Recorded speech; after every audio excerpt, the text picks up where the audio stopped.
Difference between over riding and riding तक पढ़ लिया था। आपने यहाँ तक रिविजन कर लिया, नहीं किया हो तो कर लेना। चलो अपन नेक्स्ट टॉपिक को समझते हैं। नेक्स्ट क्वेश्चन क्या है, what is the object slicing and given an example. Object slicing क्या होती है? ऑब्जेक्ट स्लाइसिंग वो चीज़ होती है जैसे कि जस्ट दैट फर्स्टली भी देखते हैं एग्जाम्पल, ठीक है।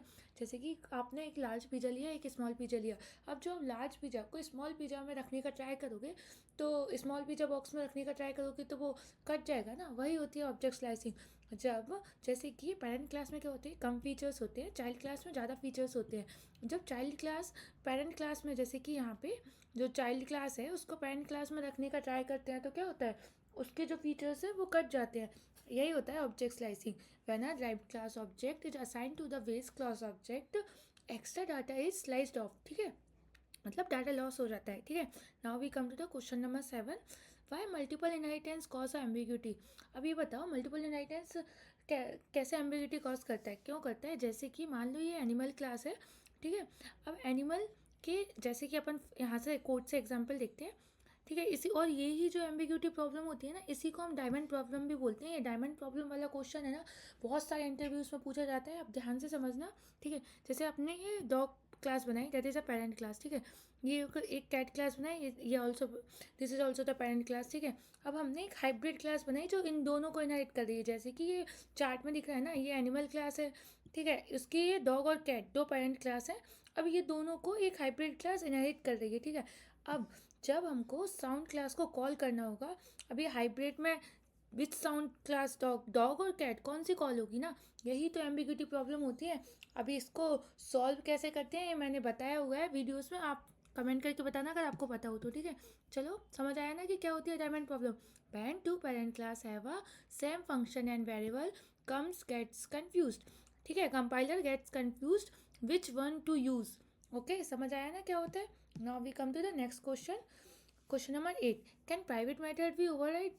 Private method are not inherited, so they cannot be overridden.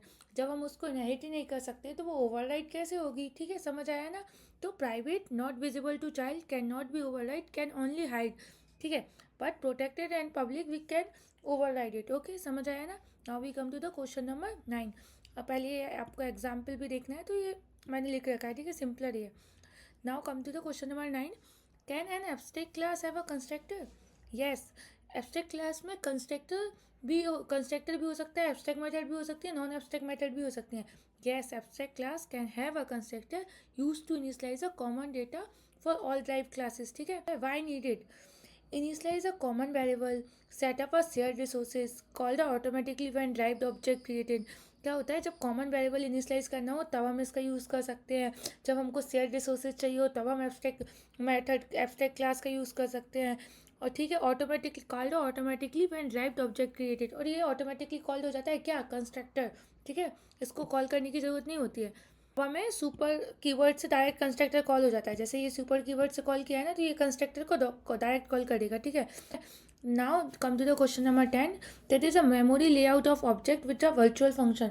तो आप ये बताओ मेमोरी लेआउट क्या होता है ऑब्जेक्ट का जो वर्चुअल फंक्शन के साथ। तो ऑब्जेक्ट के अंदर क्या होता है, वर्चुअल वी पॉइंटर होता है जो वर्चुअल टेबल को पॉइंट कर रहा होता है। Object with a virtual function has a V pointer at the beginning followed by the memory variables.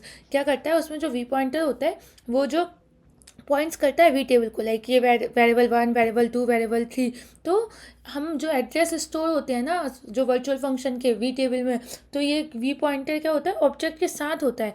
तो उस जब भी ऑब्जेक्ट क्रिएट होता है वैसे ही वो जैसे ही हम ऑब्जेक्ट क्रिएट करेंगे उसको कॉल करेंगे ऑब्जेक्ट के थ्रू उस मेथड को, तो वो वी पॉइंटर क्या करेगा, वी टेबल पे जो भी वी टेबल पे जो फंक्शन अगर अवेलेबल है तो उसको शो कर देगा, ठीक है। तो यही होता है memory layout of object with the virtual function. समझ आया ना।